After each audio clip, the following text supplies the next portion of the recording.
পশ্চিমবঙ্গের রাজনৈতিক ইতিহাসে 2026 সালের বিধানসভা নির্বাচন একটি যুগান্তকারী সন্ধিক্ষণ হিসাবে চিহ্নিত হতে চলেছে। বিগত দেড় দশকেরও বেশি সময় ধরে রাজ্যের সংখ্যালঘু ভোট ব্যাংক, বিশেষ করে মুসলিম ও মতুয়া সম্প্রদায়, তৃণমূল কংগ্রেসের ক্ষমতাকে শক্ত ভিতের উপর দাঁড় করিয়ে রেখেছে। কিন্তু 2026 ভোটের মুখে সেই শক্ত পিলার বোধহয় অনেকটাই নড়বড়ে। আপনাদের মতামত কমেন্ট বক্সে জানান। সংখ্যালঘু ভোট মমতা ব্যানার্জির পক্ষে থাকার নেপথ্যে প্রধান ফ্যাক্টর। বিগত 15 বছর ধরে পশ্চিমবঙ্গের মুসলিম ও মতুয়া সম্প্রদায়ের ম্যাক্সিমাম ভোট তৃণমূল কংগ্রেসের প্রতি আস্থাশীল থাকার পিছনে কেবল একটি কারণ নয়, বরং একগুচ্ছ সামাজিক, অর্থনৈতিক এবং রাজনৈতিক প্রভাব কাজ করেছে। বামফ্রন্ট সরকারের শেষের দিকে মুসলিম সমাজের মধ্যে যে মোহভঙ্গ তৈরি হয়েছিল, মমতা ব্যানার্জি তাকে অত্যন্ত নিপুণভাবে কাজে লাগিয়েছেন। সেচার কমিটির রিপোর্ট ও বামফ্রন্টের বিচ্যুতি।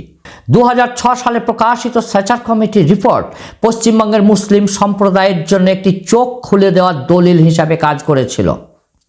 এই রিপোর্টে দেখানো হয়েছিল যে বাম জমানায় রাজ্যের মুসলিমদের আর্থসামাজিক অবস্থা অত্যন্ত শোচনীয় ছিল। শিক্ষা, সরকারি চাকরি এবং জমির মালিকানার ক্ষেত্রে তারা জাতীয় গড়ের তুলনায় অনেক পিছিয়ে ছিল। বিশেষ করে সরকারি চাকরিতে মুসলিমদের জনপ্রতিনিধিত্ব ছিল মাত্র 3.4%, যা তাদের জনসংখ্যার অনুপাতে ছিল নগণ্য। এই বঞ্চনার বোধ মুসলিম ভোটারদের বিকল্প শক্তির সন্ধান করতে বাধ্য করে, আর তারই রেজাল্ট হিসাবে তৃণমূল কংগ্রেসের উত্থান এবং সরকার গঠন। ফ্যাক্টর সেই সংখ্যালঘু ভোট ব্যাংক। কিন্তু বর্তমান সিচুয়েশনে সিপিআইএম পুরনো ভুল থেকে শিক্ষা নিয়ে তাদের নীতি নির্ধারণে আমূল পরিবর্তন নিয়ে এসেছে। ফলস্বরূপ সংখ্যালঘু ছাড়াও আরও অন্যান্য ভোটও বামফ্রন্টের দিকে ফিরতে শুরু করেছে। প্রকারান্তরে তৃণমূল কংগ্রেসের সংখ্যালঘু ও তৎসহ অন্যান্য ভোট ব্যাংক শৃঙ্খ হতে শুরু করেছে। 2026 বিধানসভা ভোটের প্রত্যক্ষ ফল দেখা যাবে। এই আলোচনায় বিজেপি অপাঙ্ক্তেয়, কেননা বিজেপি পশ্চিমবঙ্গের সংখ্যালঘু ভোট পায় না। পশ্চিমবঙ্গের বর্তমান ও 2026 সালের ডেমোগ্রাফিক পূর্বাভাস। পশ্চিমবঙ্গের নির্বাচনী সমীকরণ বোঝার জন্য রাজ্যের মোট জনসংখ্যা এবং ভোটারের বিন্যাস বিশ্লেষণ করা জরুরি। 2011 সালের আদমশুমারির পর দীর্ঘ সময় কোনো নতুন আদমশুমারি না হয় বর্তমান পরিসংখ্যানগুলো বিভিন্ন মডেল বা প্রজেকশন পদ্ধতির উপর ভিত্তি করে তৈরি হয়। মোট জনসংখ্যা ও ভোটার সংখ্যা। 2011 সেন্সাস অনুযায়ী পশ্চিমবঙ্গের জনসংখ্যা ছিল 9.13 কোটি, যার মধ্যে মহিলা 4.5 কোটি এবং পুরুষ 4.63 কোটি। ইন্ডিয়ার টোটাল জনসংখ্যার 7.54%। 2026 সালের নির্বাচনী প্রাক্কালে এই জনসংখ্যা বৃদ্ধি পেয়ে 10.62 কোটিতে দাঁড়াবে বলে ধারণা করা হচ্ছে। তবে সঠিক জনগণনা হলে এই সংখ্যা আরও বেশি হবে। তবে আবার বলছি, এই পরিসংখ্যানগুলো সবই প্রজেকশন মাত্র, কেননা 2011 সেন্সাসের পর টিল ডেট কোনো সেন্সাস হয়নি। 2015 সালের অক্টোবর মাসের পরিসংখ্যান অনুযায়ী রাজ্যের মোট রেজিস্টার্ড ভোটারের সংখ্যা 7,66,37,529 জন। তবে নির্বাচন কমিশনের বিশেষ নিবিড় সংশোধন SIR প্রক্রিয়ার পর এই সংখ্যায় কিছু পরিবর্তন আসতে পারে, কারণ প্রায় 58 লক্ষ ভোটারের নাম বাতিলের জন্য চিহ্নিত করা হয়েছে। সংখ্যালঘু মুসলিম জনসংখ্যা ও ভোটার বিন্যাস।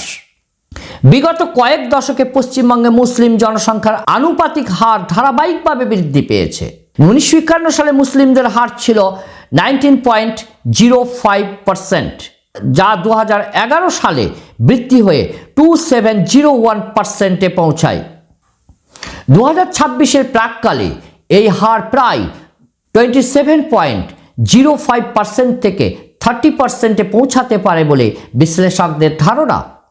রিয়ালিটিতে এই সংখ্যা আদতে আরও বেশি। মোট মুসলিম জনসংখ্যা 2026-এর প্রাক্কালে প্রায় 3.2 কোটি থেকে 3.15 কোটি। মুসলিম ভোটারের সংখ্যা প্রজেকশন রিপোর্ট প্রায় 2.10 কোটি থেকে 2.25 কোটি। পশ্চিমবঙ্গের 294টি বিধানসভা আসনের মধ্যে অন্তত 90 থেকে 110টি আসনে মুসলিম ভোট ফল নির্ধারক ভূমিকা পালন করে। এর মধ্যে 46টি আসনে মুসলিমদের হার 50%-এরও বেশি। জেলাভিত্তিক মুসলিম জনসংখ্যার বিবরণ ও রাজনৈতিক তাৎপর্য। পশ্চিমবঙ্গের জেলাগুলোতে মুসলিম জনসংখ্যার ঘনত্ব সর্বত্র সমান নয়। বিশেষ করে বাংলাদেশ সীমান্ত লাগোয়া জেলাগুলোতে মুসলিমদের সংখ্যাধিক্য লক্ষ্য করা যায়। জেলা মুসলিম জনসংখ্যা 2026 সালের প্রভাব ও ট্রেন্ডস। মুর্শিদাবাদ 66.27%, মুসলিম সংখ্যাগরিষ্ঠ জেলা, হুমায়ুন কবির ও ইউসুফ পাঠানের লড়াইয়ের কেন্দ্র। মালদা 51.27%, মুসলিম সংখ্যাগরিষ্ঠ, কংগ্রেস ও তৃণমূলের তীব্র প্রতিদ্বন্দ্বিতা। উত্তর দিনাজপুর 49.92%, প্রায় সংখ্যাগরিষ্ঠ। অনুপ্রবেশ ও সিএএ ইস্যু এখানে তীব্র। বীরভূম 37.06%, অনুব্রত মণ্ডলের অনুপস্থিতিতে এখানে সংখ্যালঘু ভোট তৃণমূলের জন্য বড় চ্যালেঞ্জ। দক্ষিণ 24 পরগনা 35.57%, তৃণমূলের শক্ত ঘাঁটি হলেও আইএসএফ এখানে বড় ফাটল ধরাচ্ছে। উত্তর 24 পরগনা 25.82%, মতুয়া বনাম মুসলিম মেরুকরণের অন্যতম কেন্দ্রস্থল। নদিয়া 26.76%, সীমান্ত জেলা। ভোটার তালিকা সংশোধন স্যার নিয়ে এখানে অসন্তোষ রয়েছে ব্যাপক পরিমাণে। হাওড়া 26.20%, গ্রামীণ হাওড়ায় মীনাক্ষী মুখোপাধ্যায় ও আইএসএফের প্রভাব বাড়ছে। কলকাতা 20.60%, কলকাতা পোর্ট ও মেটিয়া ব্রুজের মতো এলাকায় সংখ্যালঘু ভোট তৃণমূলের প্রাণ, কিন্তু সেখানেও কাটতি হতে পারে। মুর্শিদাবাদ ও মালদার মতো জেলাগুলোতে যেখানে মুসলিম জনসংখ্যা 50%-এরও বেশি, সেখানে 2026 সালে তৃণমূলের ভোট ভাগ হওয়ার সম্ভাবনাও সবচেয়ে বেশি। কারণ হুমায়ুন কবির এবং মৌসম বেনজির নুরুদের মতো নেতাদের ব্যক্তিগত প্রভাব এখানে কাজ করবে। কেন 2026 সালে তৃণমূলের সংখ্যালঘু ভোট কমতে পারে? 2026 সালে নির্বাচনে তৃণমূল কংগ্রেসের জন্য সংখ্যালঘু ভোট রক্ষা করা কঠিন হওয়ার পিছনে বেশ কিছু গভীর ও মনস্তাত্ত্বিক কারণ রয়েছে। নিরাপত্তা বনাম উন্নয়নের আকাঙ্ক্ষা।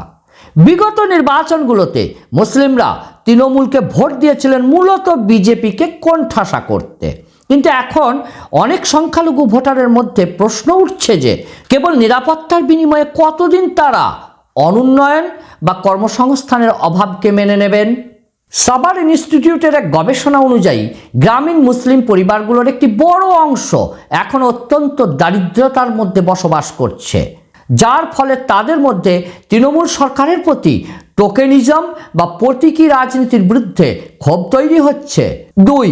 দুর্নীতি ও স্থানীয় নেতৃত্বের ঔদ্ধত্য বা গুন্ডাগর্দি। 2018 সালের পঞ্চায়েত নির্বাচন এবং তার পরবর্তী সময়ে তৃণমূলের নিচুতলার ক্যাডারদের বিরুদ্ধে তোলাবাজি ও দুর্নীতির যে অভিযোগ উঠেছে তা মুসলিম ভোটারদের একাংশকে প্রচণ্ড ক্ষুব্ধ করেছে এবং পাশাপাশি তৃণমূল বিমুখতাও তৈরি করেছে। বিশেষ করে কর্মসংস্থান সংক্রান্ত দুর্নীতি গ্রামীণ মুসলিম যুবকদের মধ্যে নেতিবাচক প্রভাব ফেলেছে, যারা সরকারি চাকরির আশায় ছিল। 3. নতুন বিকল্পের উত্থান।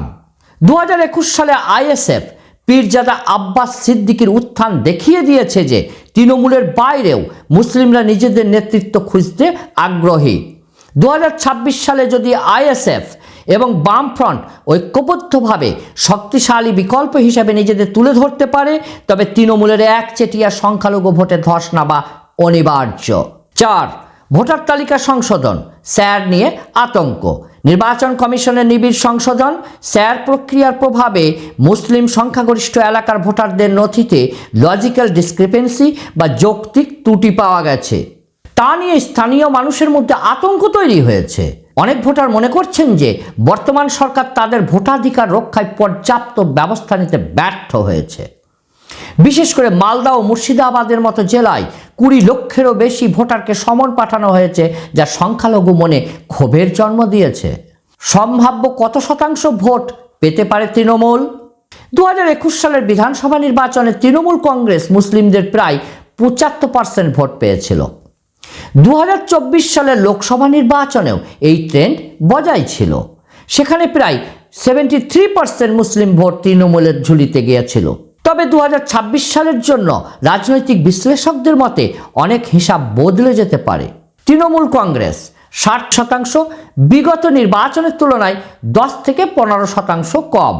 সম্ভাব্য বাম আইএসএফ জোট 20 থেকে 25%, হুমায়ুন কবির, মিম, অন্যান্য 5 থেকে 10%। এই 10-15% ভোটের পতন যদি অন্তত 30-40টি আসনে হয় তবে তৃণমূলের আসন সংখ্যায় বড় ধরনের ধস নামতে পারে। তবে মনে রাখবেন, সেন্ট্রাল গভর্নমেন্ট কিন্তু একটা ভয়ানক খেলা খেলছে, আর সেটা যদি এফেক্ট করে তাহলে ফল বিজেপির পক্ষেও যেতে পারে। 2011 থেকে 2026 জোট প্যাটার্নের বিবর্তন ও নির্বাচনী গ্রাফিক্স। বিগত 1.5 দশকে পশ্চিমবঙ্গের ভোটের সমীকরণ আমূল পরিবর্তিত হয়েছে। বামফ্রন্টের পতন এবং বিজেপির উত্থান, এই দুই মেরুর মাঝে তৃণমূল তাদের সংখ্যালঘু ভোট ব্যাংককে অটুট রাখতে পেরেছিল।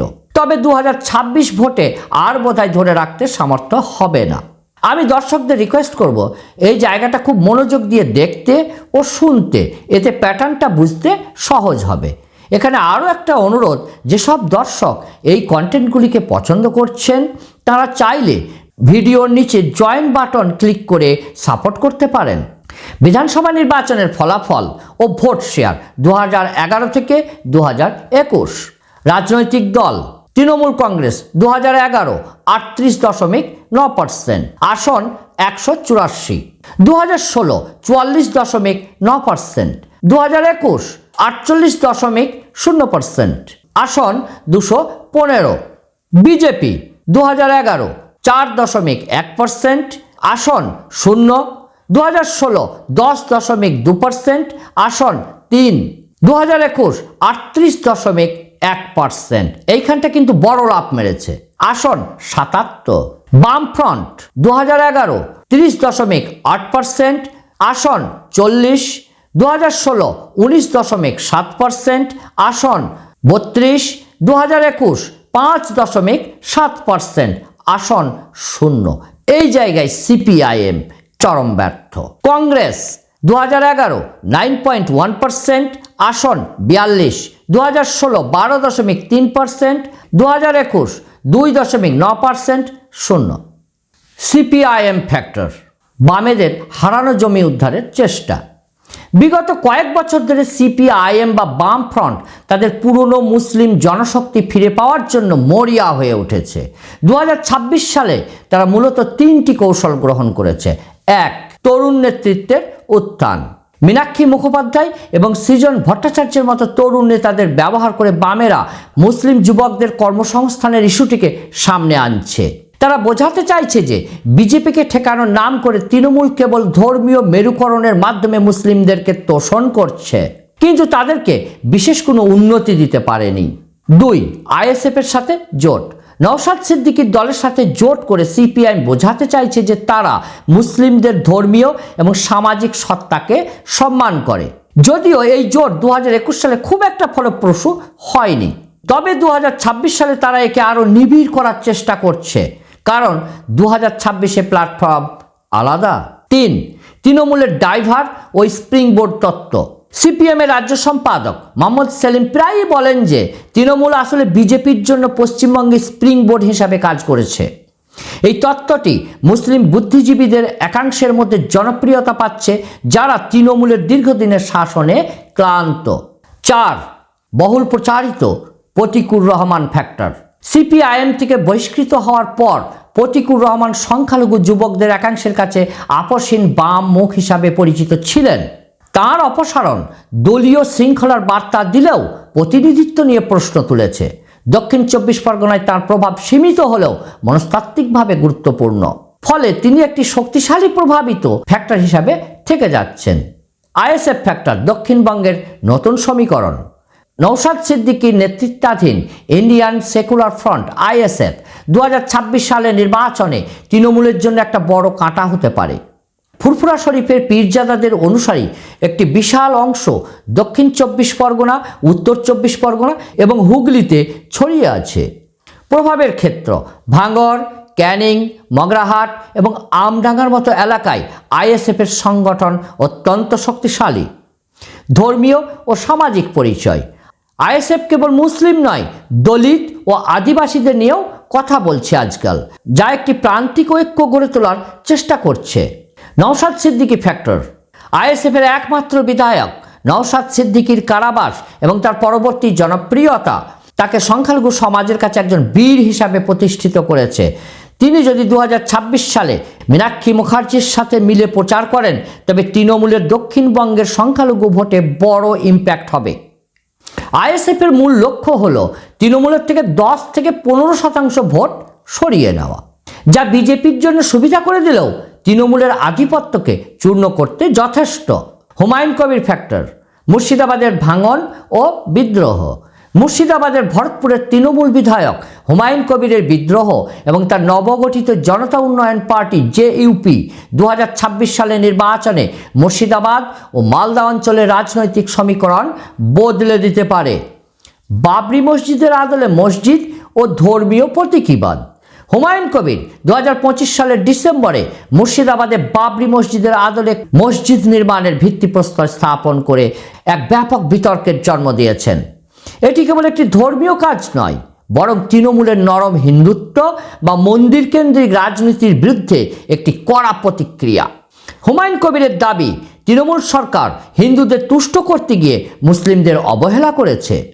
হুমায়ুন কবির মুর্শিদাবাদের 70% মুসলিম জনসংখ্যাকে মনে করিয়ে দিচ্ছেন যে তাদের নিজস্ব রাজনৈতিক শক্তির প্রয়োজন রয়েছে। মুর্শিদাবাদ ও মালদায় প্রভাব।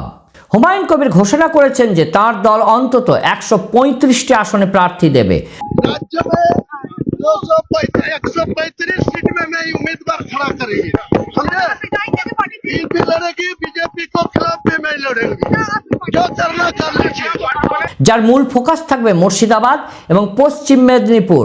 তিনি বামফ্রন্ট এবং আইএসএফের সাথে জোটের আলোচনাও চালাচ্ছেন। যদি হুমায়ুন কবির কেবল মুর্শিদাবাদের 20টি আসনে 5 থেকে 10% ভোট কাটতে পারেন তবে তৃণমূলের জয়ের ব্যবধান কমে যাবে এবং অনেক ক্ষেত্রে বিজেপি বা কংগ্রেস প্রার্থীরা এগিয়ে যাবেন। আসাদুদ্দিন ওয়েসির আইমিম ফ্যাক্টর। হায়দ্রাবাদের সাংসদ আসাদুদ্দিন ওয়েসির দল আইমিম বা মিম পশ্চিমবঙ্গে এখনও কোনো বড় নির্বাচনী সাফল্য পায়নি, কিন্তু তাদের উপস্থিতি তৃণমূলের জন্য মনস্তাত্ত্বিক চাপ সৃষ্টি করে। অনলাইন মুসলিম রাজনীতি। ওয়েসির বাগ্মিতা এবং আইনি যুক্তিগুলো রাজ্যের শিক্ষিত মুসলিম যুবকদের একটি বড় অংশকে সোশ্যাল মিডিয়ার মাধ্যমে প্রভাবিত করছে।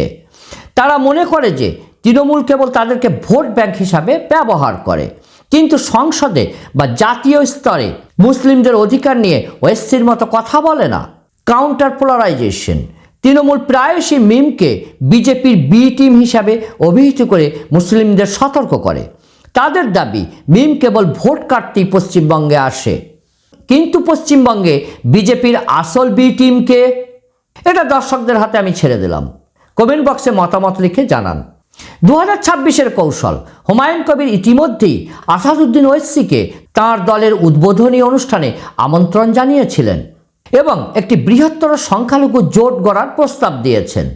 যদি ওয়েসি সরাসরি মুর্শিদাবাদ ও মালদায় প্রচার করতে আসেন তবে তৃণমূলের সংখ্যালঘু ভোট ব্যাংক সংহতি প্রচণ্ড ধাক্কা খাবে, এটা অনিবার্য যদি ভোট সঠিকভাবে হয়। উপসংহার।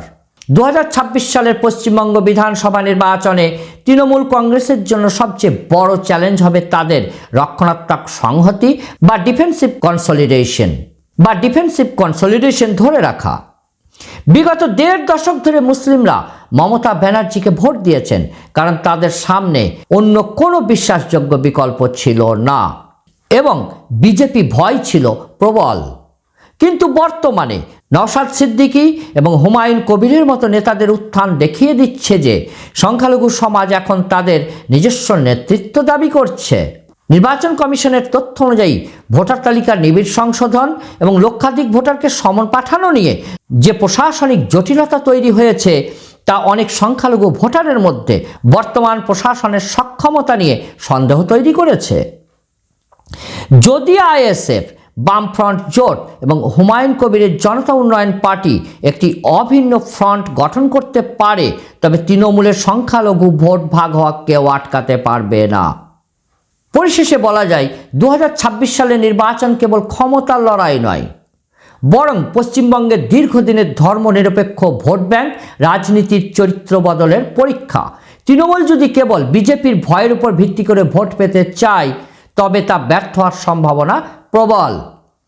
মুসলিম ভোটাররা এখন নিরাপত্তা বা সম্মানের পাশাপাশি উন্নয়নের ভাগিদার হতে চাইছেন এবং এই চাওয়াটি 2026 সালের ভোটের গতিপথ নির্ধারণ করবে।